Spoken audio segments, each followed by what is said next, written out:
नमस्कार। खबरों के इस बुलेटिन में तुहाडा स्वागत है। मैं हाँ जसप्रीत सिंह। पहला पेश ने चोणवीं खबरां। खाण वाले तेल दीयां वधदियां कीमतां नूं रोकण लई सरकार ने पाम, सोयाबीन अते सूरजमुखी दे तेल तो मुढ़ली ड्यूटी घटाई।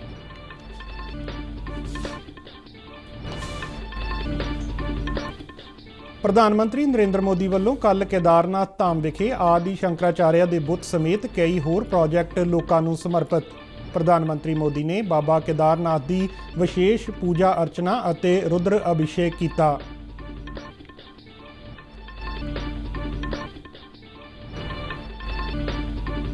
ਪੈਟਰੋਲੀਅਮ ਅਤੇ ਕੁਦਰਤੀ ਗੈਸ ਮੰਤਰਾਲਾ ਨੇ ਕਿਹਾ ਕਿ ਕੇਂਦਰ ਵੱਲੋਂ ਤੇਲ ਤੋਂ ਐਕਸਾਈਜ਼ ਡਿਊਟੀ ਘਟਾਉਣ ਤੋਂ ਬਾਅਦ 22 ਸੂਬਿਆਂ ਅਤੇ ਕੇਂਦਰ ਸ਼ਾਸਤ ਪ੍ਰਦੇਸ਼ਾਂ ਨੇ ਵੈਟ ਵਿੱਚ ਕਟੌਤੀ ਕੀਤੀ।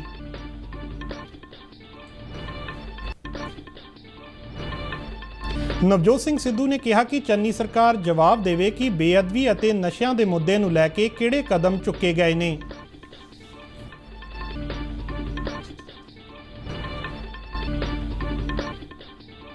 T20 विश्व कप मुकाबले च भारत ने ग्रुप बी के एक मैच दौरान स्कॉटलैंड नूं 8 विकटां नाल हराया। शानदार जित नाल भारत की नैट रन रेट विच सुधार होया। ते हुण खबरां विस्तार नाल। सरकार ने कच्चे पाम ऑयल, सोयाबीन और सूरजमुखी के तेल ते 2.5% बेसिक ड्यूटी खत्म कर दी है तां जो पिछले लंबे अरसे तो खाण वाले तेल दीयां कीमतां विच हो रहे वाधे नूं रोकिया जा सके। कच्चे पाम तेल ते खेती सरचार्ज 20% तो घटा के 7.5%, कच्चे सोयाबीन तेल और कच्चे सूरजमुखी तेल ते यह सरचार्ज घटा के 5% कर दिता गया है। रिफाइंड पामोलिन तेल, रिफाइंड सोयाबीन तेल और रिफाइंड सूरजमुखी तेल ते मुढ़ली ड्यूटी 32.5% तो घटा के 17.5% कर दी गई है। खाण वाले तेल दीयां कीमतां नूं कंट्रोल करन लई सरकार ने पाम ऑयल, सूरजमुखी और सोयाबीन तेल ते दरामद ड्यूटी नूं तर्कसंगत बनाया है। इस तो इलावा NCDEX ने कच्चे तेल दी अगाऊं ट्रेडिंग नूं मुलतवी कर दिता है और स्टोरेज की हद लागू कर दी है। प्रधानमंत्री नरेंद्र मोदी ने कल उत्तराखंड के केदारनाथ धाम का एक दिना दौरा किया ते चल रहे विकास कार्यों का जायजा लिया। प्रधानमंत्री ने बाबा केदारनाथ के गर्भगृह च विशेष पूजा अर्चना अते रुद्र अभिषेक किया।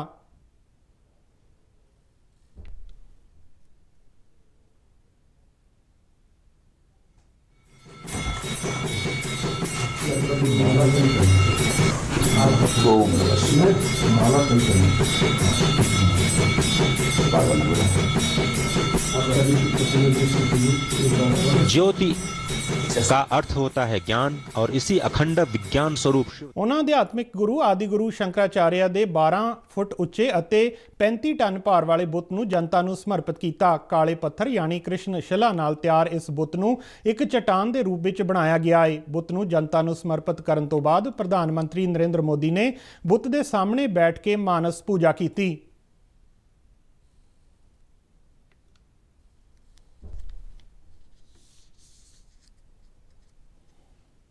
उन्होंने पुजारियों लिए रिहायशी कंपलैक्स के उद्घाटन के नाल सरस्वती नदी और मंदाकिनी नदी के नाल हड़ कंट्रोल कंध, नदी के कंढे ते घाटां और मंदाकिनी नदी ते एक पुल का उद्घाटन भी किया।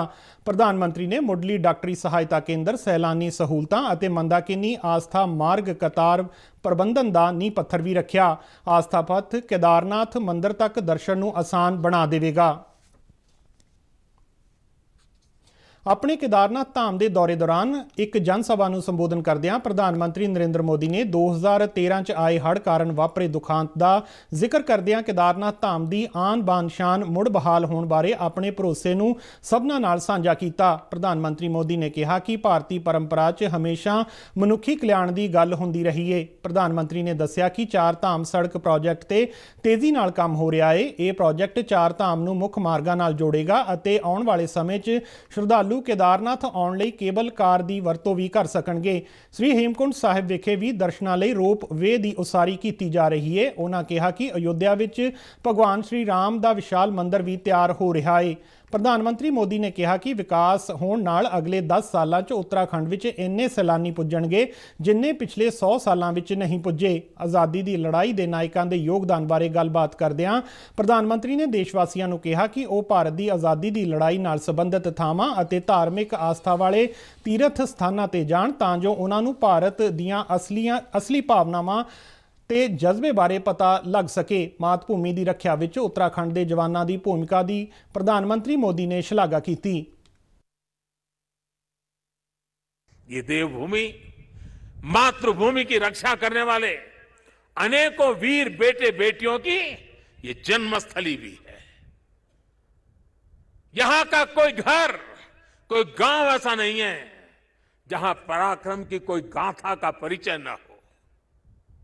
आज देश जिस तरह अपनी सेनाओं का आधुनिकीकरण कर रहा है, उन्हें आत्मनिर्भर बना रहा है, उससे हमारे वीर सैनिकों की ताकत और बढ़ रही है।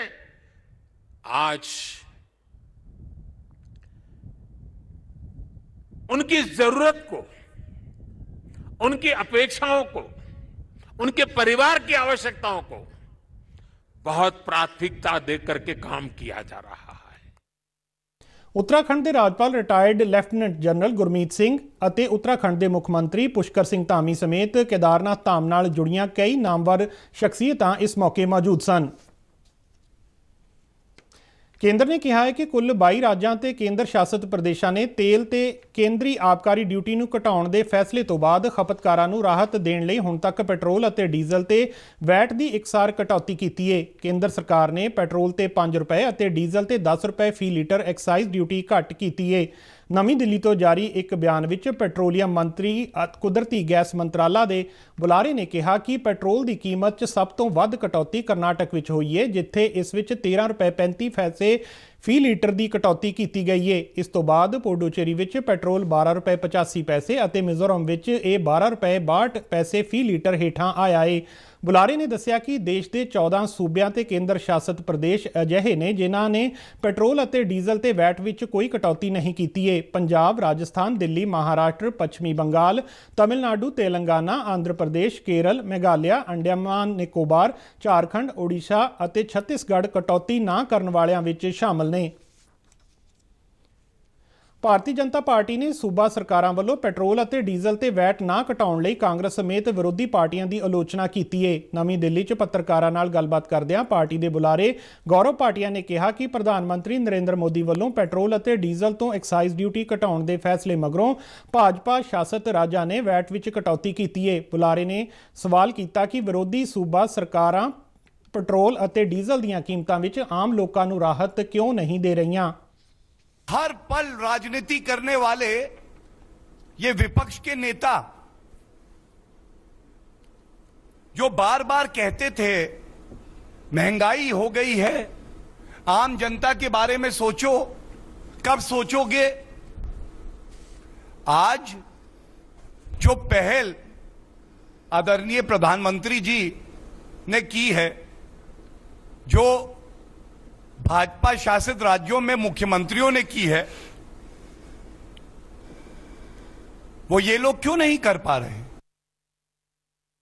ਪੰਜਾਬ ਭਾਜਪਾ ਦੇ ਸੀਨੀਅਰ ਆਗੂ ਨਰਿੰਦਰ ਸਿੰਘ ਰਾਣਾ ਨੇ ਪੰਜਾਬ ਸਰਕਾਰ ਤੇ ਹੋਰਨਾਂ ਸੂਬਿਆਂ ਨਾਲੋਂ ਪੈਟਰੋਲ ਤੇ ਡੀਜ਼ਲ ਉੱਤੇ ਸਭ ਨਾਲੋਂ ਵੱਧ ਵੈਟ ਵਸੂਲਣ ਦੀ ਗੱਲ ਕਰਦਿਆਂ ਕਿਹਾ ਕਿ ਪੰਜਾਬ ਵਿੱਚ ਵੀ ਪੈਟਰੋਲ ਡੀਜ਼ਲ ਦੀ ਕੀਮਤ ਗੁਆਂਢੀ ਸੂਬਿਆਂ ਦੇ ਬਰਾਬਰ ਹੋਣੀ ਚਾਹੀਦੀ ਹੈ। ਉਹਨਾਂ ਕਿਹਾ ਕਿ ਪੰਜਾਬ ਇੱਕ ਖੇਤੀਬਾੜੀ ਪ੍ਰਧਾਨ ਸੂਬਾ ਹੈ ਤੇ ਡੀਜ਼ਲ ਤੇ ਖਾਸ ਤੌਰ ਤੇ ਵੈਟ ਤੇ ਰਾਹਤ ਮਿਲਣੀ ਚਾਹੀਦੀ ਹੈ। ਭਰਾ ਤੇ ਭੈਣ ਦੇ ਪਵਿੱਤਰ ਰਿਸ਼ਤੇ ਦਾ ਪ੍ਰਤੀਕ ਤਿਉਹਾਰ ਭਾਈ ਦੂਜ ਅੱਜ ਪੂਰੀ ਸ਼ਰਧਾ ਤੇ ਉਤਸ਼ਾਹ ਨਾਲ ਮਨਾਇਆ ਜਾ ਰਿਹਾ ਹੈ। ਇਸ ਦਿਨ ਭੈਣਾਂ ਆਪਣੇ ਭਰਾ ਨੂੰ ਤਿਲਕ ਲਗਾ ਕੇ ਭਗਵਾਨ ਤੋਂ ਉਹਨਾਂ ਦੀ ਲੰਬੀ ਉਮਰ, ਚੰਗੀ ਸਿਹਤ ਅਤੇ ਖੁਸ਼ਹਾਲ ਜ਼ਿੰਦਗੀ ਦੀ ਕਾਮਨਾ ਕਰਦੀਆਂ ਨੇ। ਇਸ ਦਿਨ ਨੂੰ ਯਮ ਦਿੱਤਿਆ ਵੀ ਕਹਿੰਦੇ ਹਨ। ਭਾਰਤ 10 ਨਵੰਬਰ ਨੂੰ ਅਫਗਾਨਿਸਤਾਨ ਤੇ ਦਿੱਲੀ ਖੇਤਰੀ ਸੁਰੱਖਿਆ ਵਾਰਤਾ ਦੀ ਮੇਜ਼ਬਾਨੀ ਕਰੇਗਾ। ਮੀਟਿੰਗ NSA ਪੱਧਰ ਤੇ ਹੋਵੇਗੀ ਅਤੇ ਕੌਮੀ ਸੁਰੱਖਿਆ ਸਲਾਹਕਾਰ ਅਜੀਤ ਡੋਭਾਲ ਇਸ ਦੀ ਪ੍ਰਧਾਨਗੀ ਕਰਨਗੇ। ਇਸ ਤਰ੍ਹਾਂ ਦੀਆਂ ਪਹਿਲੀਆਂ 2 ਮੀਟਿੰਗਾਂ ਸਤੰਬਰ 2018 ਅਤੇ ਦਸੰਬਰ 2019 ਵਿੱਚ ਈਰਾਨ ਵਿੱਚ ਹੋ ਚੁੱਕੀਆਂ ਨੇ। ਕੋਰੋਨਾ ਮਹਾਮਾਰੀ ਦੇ ਚਲਦਿਆਂ ਭਾਰਤ ਵਿੱਚ ਹੋਣ ਵਾਲੀ ਤੀਜੀ ਮੀਟਿੰਗ ਪਹਿਲਾਂ ਨਹੀਂ ਹੋ ਸਕੀ ਸੀ। ਨਵੀਂ ਦਿੱਲੀ ਵਿੱਚ ਇੱਕ ਬੁਲਾਰੇ ਨੇ ਦੱਸਿਆ ਕਿ ਭਾਰਤ ਦੇ ਸੱਦੇ ਨੂੰ ਭਰਵਾਂ ਹੁੰਗਾਰਾ ਮਿਲਿਆ ਹੈ। ਮੱਧ ਏਸ਼ੀਆਈ ਦੇਸ਼ਾਂ ਦੇ ਨਾਲ-ਨਾਲ ਰੂਸ ਅਤੇ ਈਰਾਨ ਨੇ ਹਿੱਸਾ ਲੈਣ ਦੀ ਪੁਸ਼ਟੀ ਕੀਤੀ ਹੈ। ਅਜਿਹਾ ਪਹਿਲੀ ਵਾਰ ਹੋ ਰਿਹਾ ਹੈ ਕਿ ਜਦੋਂ ਸਾਰੇ ਮੱਧ ਏਸ਼ੀਆਈ ਦੇਸ਼ ਅਫਗਾਨਿਸਤਾਨ ਦੇ ਨੇੜਲੇ ਜ਼ਮੀਨੀ ਗੁਆਂਢੀ ਵੱਲੋਂ ਕਰਵਾਈ ਜਾ ਰਹੀ ਇਸ ਤਰ੍ਹਾਂ ਦੀ ਮੀਟਿੰਗ ਵਿੱਚ ਹਿੱਸਾ ਲੈ ਰਹੇ ਨੇ। जोश भरिया ਹੁੰਗਾਰਾ ਅਫਗਾਨਿਸਤਾਨ ਵਿੱਚ ਸ਼ਾਂਤੀ ਅਤੇ ਸੁਰੱਖਿਆ ਨੂੰ ਹੱਲਾਸ਼ੇਰੀ ਦੇਣ ਲਈ ਖੇਤਰੀ ਯਤਨਾਂ 'ਚ ਭਾਰਤ ਦੀ ਭੂਮਿਕਾ ਨਾਲ ਜੁੜੇ ਉਪਰਾਲਿਆਂ ਦਾ ਪ੍ਰਗਟਾਵਾ ਕਰਦਾ ਹੈ। ਚੀਨ ਅਤੇ ਪਾਕਿਸਤਾਨ ਨੂੰ ਵੀ ਸੱਦਾ ਭੇਜਿਆ ਗਿਆ ਹੈ ਅਤੇ ਰਸਮੀ ਜਵਾਬਾਂ ਦੀ ਉਡੀਕ ਕੀਤੀ ਜਾ ਰਹੀ ਹੈ। ਹਾਲਾਂਕਿ ਪਾਕਿਸਤਾਨ ਨੇ ਮੀਡੀਆ ਰਾਹੀਂ ਅਜਿਹੇ ਸੰਕੇਤ ਦਿੱਤੇ ਨੇ ਕਿ ਉਹ ਇਸ ਵਿੱਚ ਸ਼ਾਮਲ ਨਹੀਂ ਹੋਵੇਗਾ। ਪਾਕਿਸਤਾਨ ਦੇ ਇਸ ਫੈਸਲੇ ਨੂੰ ਮੰਦਭਾਗਾ ਪਰ ਹੈਰਾਨੀਜਨਕ ਨਹੀਂ ਮੰਨਿਆ ਜਾ ਰਿਹਾ, ਕਿਉਂ ਜੋ ਇਹ ਅਫਗਾਨਿਸਤਾਨ ਨੂੰ ਆਪਣੇ ਸੁਰੱਖਿਆ ਰਾਜ ਵਜੋਂ ਦੇਖਣ ਦੀ ਉਸਦੀ ਮਾਨਸਿਕਤਾ ਨੂੰ ਦਰਸਾਉਂਦਾ ਹੈ। ਪਾਕਿਸਤਾਨ ਨੇ ਇਸ ਮੁੱਦੇ ਤੇ ਪਹਿਲਾਂ ਹੋ ਚੁੱਕੀਆਂ 2 ਮੀਟਿੰਗਾਂ ਵਿੱਚ ਵੀ ਹਿੱਸਾ ਨਹੀਂ ਲਿਆ ਸੀ। ਉਪ ਰਾਸ਼ਟਰਪਤੀ ਐਮ ਵੈਂਕਈਆ ਨਾਇਡੂ ਨੇ ਦੇਸ਼ ਦੇ ਨੌਜਵਾਨਾਂ ਨੂੰ ਸੁਤੰਤਰਤਾ ਸੈਨਾਨੀਆਂ ਦੇ ਬਲੀਦਾਨ ਤੋਂ ਪ੍ਰੇਰਣਾ ਲੈ ਕੇ ਇੱਕ ਚੰਗੇ ਸਮਾਜ ਦੀ ਸੇਧ ਵੱਲ ਕੋਸ਼ਿਸ਼ਾਂ ਕਰਨ ਦਾ ਸੱਦਾ ਦਿੱਤਾ ਹੈ। ਵਿਸ਼ਾਖਾਪਟਨਮ ਵਿਖੇ ਇੱਕ ਸਮਾਗਮ ਦੌਰਾਨ ਉਹਨਾਂ ਕਿਹਾ ਕਿ ਰਾਸ਼ਟਰ ਦੀ ਤਰੱਕੀ ਲਈ ਔਰਤਾਂ ਦਾ ਸਸ਼ਕਤੀਕਰਨ ਜ਼ਰੂਰੀ ਹੈ। ਉਹਨਾਂ ਵਿਅਕਤੀ, ਪਰਿਵਾਰ ਅਤੇ ਰਾਸ਼ਟਰ ਦੀ ਆਰਥਿਕ ਸਮਰਿੱਧੀ ਲਈ ਕੁੜੀਆਂ ਦੀ ਸਿੱਖਿਆ ਦੇ ਮਹੱਤਵ ਤੇ ਵੀ ਚਾਨਣਾ ਪਾਇਆ। ਭਾਰਤੀ ਜਨਤਾ ਪਾਰਟੀ ਦੀ ਕੌਮੀ ਕਾਰਜਕਾਰਨੀ ਦੀ ਮੀਟਿੰਗ ਭਲਕੇ ਨਵੀਂ ਦਿੱਲੀ ਵਿੱਚ ਹੋਵੇਗੀ। ਮੀਟਿੰਗ ਦੀ ਸ਼ੁਰੂਆਤ ਪਾਰਟੀ ਦੇ ਕੌਮੀ ਪ੍ਰਧਾਨ JP ਨੱਡਾ ਦੇ ਭਾਸ਼ਣ ਨਾਲ ਹੋਵੇਗੀ। ਪ੍ਰਧਾਨ ਮੰਤਰੀ ਨਰਿੰਦਰ ਮੋਦੀ ਮੀਟਿੰਗ ਦੀ ਸਮਾਪਤੀ ਮੌਕੇ ਪਾਰਟੀ ਵਰਕਰਾਂ ਨੂੰ ਸੰਬੋਧਨ ਕਰਨਗੇ ਅਤੇ ਉਹਨਾਂ ਨੂੰ ਪਾਰਟੀ ਦੀਆਂ ਨੀਤੀਆਂ ਤੇ ਉਹਨਾਂ ਦੀ ਸਰਕਾਰ ਵੱਲੋਂ ਕੀਤੇ ਲੋਕ ਭਲਾਈ ਨਾਲ ਜੁੜੇ ਕੰਮਾਂ ਦੀ ਜਾਣਕਾਰੀ ਘਰੋਂ ਘਰੀ ਪਹੁੰਚਾਉਣ ਬਾਰੇ ਸੇਧ ਦੇਣਗੇ। ਪੰਜਾਬ ਕਾਂਗਰਸ ਦੇ ਪ੍ਰਧਾਨ ਨਵਜੋਤ ਸਿੰਘ ਸਿੱਧੂ ਨੇ ਆਪਣਾ ਅਸਤੀਫਾ ਵਾਪਸ ਲੈ ਲਿਆ ਹੈ। ਚੰਡੀਗੜ੍ਹ 'ਚ ਪੱਤਰਕਾਰਾਂ ਨਾਲ ਗੱਲਬਾਤ ਕਰਦਿਆਂ ਉਹਨਾਂ ਮੁੱਖ ਮੰਤਰੀ ਚਰਨਜੀਤ ਸਿੰਘ ਚੰਨੀ ਦੀ ਅਗਵਾਈ ਵਾਲੀ ਸਰਕਾਰ ਤੋਂ ਕਈ ਸਵਾਲ ਪੁੱਛੇ। ਉਹਨਾਂ ਕਿਹਾ ਕਿ ਚੰਨੀ ਸਰਕਾਰ ਜਵਾਬ ਦੇਵੇ ਕਿ ਬੇਅਦਬੀ ਅਤੇ ਨਸ਼ਿਆਂ ਦੇ ਮੁੱਦੇ ਨੂੰ ਲੈ ਕੇ ਹੁਣ ਤੱਕ ਕਿਹੜੇ ਕਦਮ ਚੁੱਕੇ ਗਏ ਨੇ। ਉਹਨਾਂ ਸਵਾਲ ਕੀਤਾ ਕਿ 90 ਦਿਨ ਦੀ ਸਰਕਾਰ ਵਿੱਚ ਕੀ ਚੱਲ ਰਿਹਾ ਹੈ। ਬੇਅਦਬੀ ਮਾਮਲੇ ਤੇ SIT ਰਿਪੋਰਟ ਦਾ ਜ਼ਿਕਰ ਕਰਦਿਆਂ ਉਹਨਾਂ ਕਿਹਾ ਕਿ ਜੇ ਰਿਪੋਰਟ ਨੂੰ ਜਨਤਕ ਕਰਨ ਦੀ ਹਿੰਮਤ ਨਹੀਂ ਹੈ ਤਾਂ ਰਿਪੋਰਟ ਪਾਰਟੀ ਨੂੰ ਦੇ ਦਿਓ, ਉਹ ਇਸ ਨੂੰ ਜਨਤਕ ਕਰਨ ਦੀ ਹਿੰਮਤ ਰੱਖਦੀ ਹੈ। ਸਿੱਧੂ ਨੇ ਕਿਹਾ ਕਿ ਸੱਤਾ ਹਾਸਲ ਕਰਨ ਦੇ 2 ਹੀ ਤਰੀਕੇ ਨੇ, ਜਾਂ ਤਾਂ ਲੋਕਾਂ ਨੂੰ ਭਰਮਾ ਕੇ ਜਾਂ ਪੰਜਾਬ ਦੀ ਤਕਦੀਰ ਨੂੰ ਬਦਲ ਕੇ ਸੱਤਾ ਹਾਸਲ ਕੀਤੀ ਜਾ ਸਕਦੀ ਹੈ। ਚੰਨੀ ਸਰਕਾਰ ਦੇ ਫੈਸਲਿਆਂ ਤੇ ਸਵਾਲ ਉਠਾਉਂਦਿਆਂ ਉਹਨਾਂ ਕਿਹਾ ਕਿ ਉਹ ਕਿਸੇ ਪਾਪ ਦੇ ਭਾਗੀਦਾਰ ਨਹੀਂ ਨੇ, ਉਹ ਪਾਰਟੀ ਦੀ ਨਿਸ਼ਠਾ ਦੀ ਗੱਲ ਕਰਦੇ ਨੇ ਅਤੇ ਇਸ ਤੋਂ ਅੱਗੇ ਉਹਨਾਂ ਲਈ ਕੁਝ ਨਹੀਂ ਹੈ। ਨਵਜੋਤ ਸਿੰਘ ਸਿੱਧੂ ਨੇ ਕਿਹਾ ਕਿ ਉਹ ਸੱਚਾਈ ਤੇ ਖੜੇ ਨੇ। ਇੱਕ ਸਵਾਲ ਦੇ ਜਵਾਬ ਵਿੱਚ ਉਹਨਾਂ ਸਪਸ਼ਟ ਕੀਤਾ ਕਿ ਮੁੱਖ ਮੰਤਰੀ ਚੰਨੀ ਨਾਲ ਉਹਨਾਂ ਦਾ ਕੋਈ ਮਤਭੇਦ ਨਹੀਂ ਹੈ, ਪਰ ਉਹ ਪੰਜਾਬ ਦੇ ਨਾਲ ਖੜੇ ਨੇ। 2022 ਦੀਆਂ ਚੋਣਾਂ ਵਿੱਚ ਮੁੱਖ ਮੰਤਰੀ ਦੇ ਚਿਹਰੇ ਬਾਰੇ ਉਹਨਾਂ ਕਿਹਾ ਕਿ ਇਸ ਦਾ ਫੈਸਲਾ ਸੂਬੇ ਦੇ ਲੋਕ ਕਰਨਗੇ। ਦੇਸ਼ ਵਿਆਪੀ ਕੋਵਿਡ ਟੀਕਾਕਰਨ ਮੁਹਿੰਮ ਤਹਿਤ ਭਾਰਤ ਵੱਲੋਂ ਹੁਣ ਤੱਕ 107 ਕਰੋੜ 74 ਲੱਖ 22 ਹਜ਼ਾਰ ਤੋਂ ਵੱਧ ਟੀਕੇ ਲਗਾਏ ਜਾ ਚੁੱਕੇ ਨੇ। ਕੇਂਦਰੀ ਸਿਹਤ ਮੰਤਰਾਲਾ ਅਨੁਸਾਰ ਟੀਕਾਕਰਨ ਦੌਰਾਨ ਹੁਣ ਤੱਕ 73 ਕਰੋੜ 94 ਲੱਖ ਲਾਭਪਾਤਰੀਆਂ ਨੂੰ ਟੀਕੇ ਦੀ ਪਹਿਲੀ ਖੁਰਾਕ ਦਿੱਤੀ ਜਾ ਚੁੱਕੀ ਹੈ, ਜਦਕਿ 33 ਕਰੋੜ 79 ਲੱਖ ਤੋਂ ਵੱਧ ਲਾਭਪਾਤਰੀਆਂ ਨੂੰ ਟੀਕੇ ਦੀ ਦੂਜੀ ਖੁਰਾਕ ਦਿੱਤੀ ਜਾ ਚੁੱਕੀ ਹੈ। ਪੰਜਾਬ 'ਚ ਹੁਣ ਤੱਕ 2 ਕਰੋੜ 23 ਲੱਖ 8,952 ਲਾਭਪਾਤਰੀਆਂ ਨੂੰ ਕੋਵਿਡ ਰੋਕੂ ਟੀਕਾ ਲਗਾਇਆ ਜਾ ਚੁੱਕਾ ਹੈ, ਜਿਨ੍ਹਾਂ 'ਚੋਂ 1 ਕਰੋੜ 59 ਲੱਖ 93 ਹਜ਼ਾਰ ਤੋਂ ਵੱਧ ਲਾਭਪਾਤਰੀਆਂ ਨੂੰ ਟੀਕੇ ਦੀ ਪਹਿਲੀ ਖੁਰਾਕ ਦਿੱਤੀ ਗਈ ਹੈ, ਜਦਕਿ 63 ਲੱਖ 15 ਹਜ਼ਾਰ ਤੋਂ ਵੱਧ ਲਾਭਪਾਤਰੀ ਖੁਰਾਕ ਦਾ ਦੂਜਾ ਟੀਕਾ ਲਗਵਾ ਚੁੱਕੇ ਨੇ। ਦੇਸ਼ ਵਿੱਚ ਕੋਵਿਡ-19 ਤੋਂ ਸਿਹਤਯਾਬ ਹੋਣ ਦੀ ਦਰ 98.23% ਹੋ ਗਈ ਹੈ।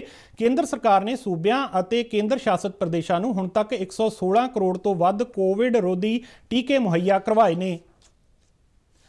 ਭਾਰਤੀ ਕ੍ਰਿਕਟ ਟੀਮ ਨੇ ਮੌਜੂਦਾ T20 ਵਿਸ਼ਵ ਕੱਪ ਮੁਕਾਬਲੇ ਦਾ ਆਪਣਾ ਦੂਜਾ ਮੈਚ ਵੱਡੇ ਫਰਕ ਨਾਲ ਜਿੱਤ ਲਿਆ ਹੈ। ਸੁਪਰ 12 ਸਟੇਜ ਦੇ ਗਰੁੱਪ B ਦੇ ਇੱਕ ਮੈਚ ਵਿੱਚ ਭਾਰਤ ਨੇ ਸਕਾਟਲੈਂਡ ਨੂੰ ਇੱਕ ਪਾਸੜ ਮੁਕਾਬਲੇ ਵਿੱਚ 8 ਵਿਕਟਾਂ ਦੇ ਫਰਕ ਨਾਲ ਹਰਾਇਆ। ਭਾਰਤ ਨੇ ਪਹਿਲਾਂ ਗੇਂਦਬਾਜ਼ੀ ਕਰਦਿਆਂ ਸਕਾਟਲੈਂਡ ਦੀ ਟੀਮ ਨੂੰ 17 ਓਵਰ ਅਤੇ 4 ਗੇਂਦਾਂ ਵਿੱਚ 85 ਦੌੜਾਂ ਤੇ ਢੇਰ ਕਰ ਦਿੱਤਾ। ਜਵਾਬ ਵਿੱਚ ਬੱਲੇਬਾਜ਼ੀ ਕਰਦਿਆਂ ਭਾਰਤੀ ਟੀਮ ਨੇ ਸਿਰਫ 39 ਗੇਂਦਾਂ 'ਚ 2 ਵਿਕਟਾਂ ਗਵਾ ਕੇ ਲੋੜੀਂਦਾ 86 ਦੌੜਾਂ ਦਾ ਟੀਚਾ ਹਾਸਲ ਕਰ ਲਿਆ।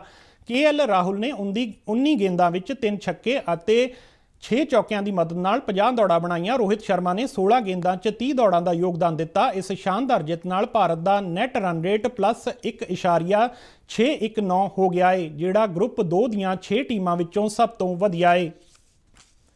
ਇਸ ਦੇ ਨਾਲ ਹੀ ਖਬਰਾਂ ਦਾ ਇਹ ਬੁਲੇਟਿਨ ਖਤਮ ਹੁੰਦਾ ਹੈ। ਨਮਸਕਾਰ।